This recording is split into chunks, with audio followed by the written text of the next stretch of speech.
Welcome to Smartrix.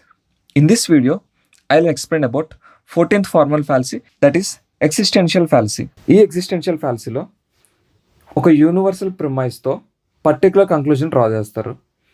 జనరల్గా square of oppositions రూల్స్లో universal ప్రిమైసెస్తో పర్టికులర్ కంక్లూజన్ డ్రా చేయకూడదు.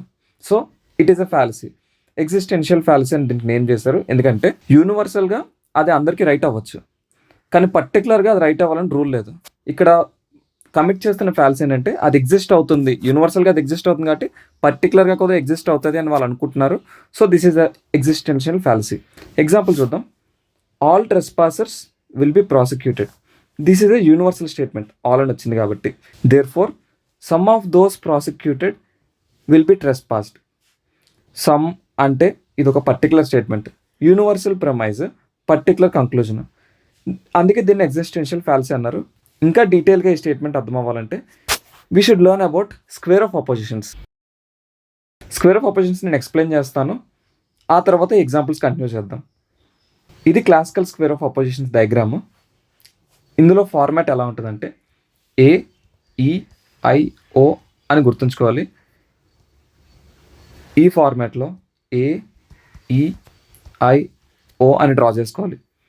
A అంటే ఆల్ SRP, ఈ స్టేట్మెంట్ మనం గుర్తుంచుకోవాలి. నో SSP అంటే ఈకి related. Some SRP, some SR not P అని ఓ దగ్గర అంటున్నారు. వీటి మధ్యలో రిలేషన్ ఉంటుంది. A and E are contrary statements, I and O are sub contrary. ఏకి ఐకి ఉన్న రిలేషన్ని సబాల్టర్న్ అంటారు, ఈకి ఓకి ఉన్న రిలేషన్ని కూడా సబాల్టర్న్ అని అంటున్నారు. వేరాస్ A అండ్ ఓకి ఉన్న రిలేషన్, E అండ్ ఐకి ఉన్న relation contradictory relation. Square of oppositions కోసం డీటెయిల్గా ఇంకొక వీడియో చేస్తాను.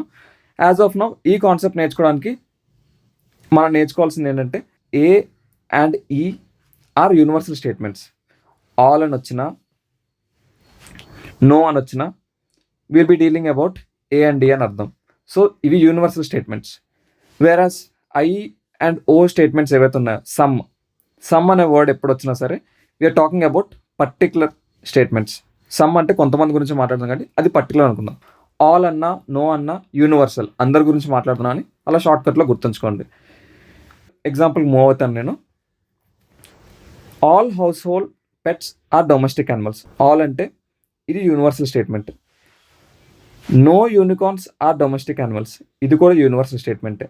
ఆల్ అండ్ నో ఉంది కాబట్టి ఈ టూ యూనివర్సల్ స్టేట్మెంట్స్ అయ్యాయి.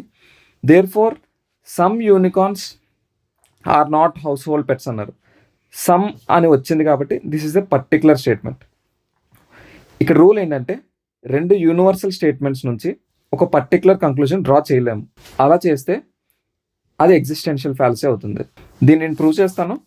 All household pets are domestic animals, ఇవన్నీ హౌస్ హోల్డ్ పెట్స్ అనుకుందాం. ఈ హౌస్ హోల్డ్ పెట్స్ అన్నీ కూడా డొమెస్టిక్ యానిమల్స్ అని అంటున్నారు. These are domestic animals, DA అని రిప్రజెంట్ చేసిన దాన్ని. No unicorns are domestic animals అంటే డొమెస్టిక్ యానిమల్స్కి యూనికార్న్కి రిలేషన్ లేదు. సో అందుకు ఇలా సపరేట్గా యూనికార్న్స్ని రిప్రజెంట్ చేస్తున్నాను. బట్ కంక్లూజన్లో ఏం చెప్తున్నారు? Some unicorns are not household pets అంట. సమ్ యూనికార్న్స్ అంటే ఇందులో కొన్ని యూనికార్న్స్ హౌస్ హోల్డ్ పెట్స్ కావు అని చెప్తున్నాడు. బట్ యాక్చువల్గా స్టేట్మెంట్ ఏం రావాలి ఇక్కడ? All unicorns are not household pets అని రావాలి. దేర్ ఫోర్ ఇక్కడ సమ్ అనే వర్డ్ వాడారు కాబట్టి this is a existential fallacy. Universal premise నుంచి పర్టికులర్ స్టేట్మెంట్ డ్రా చేస్తున్నారు. That's all about existential fallacy. Thank you. Have a great day. Happy learning with స్మార్ట్రిక్స్.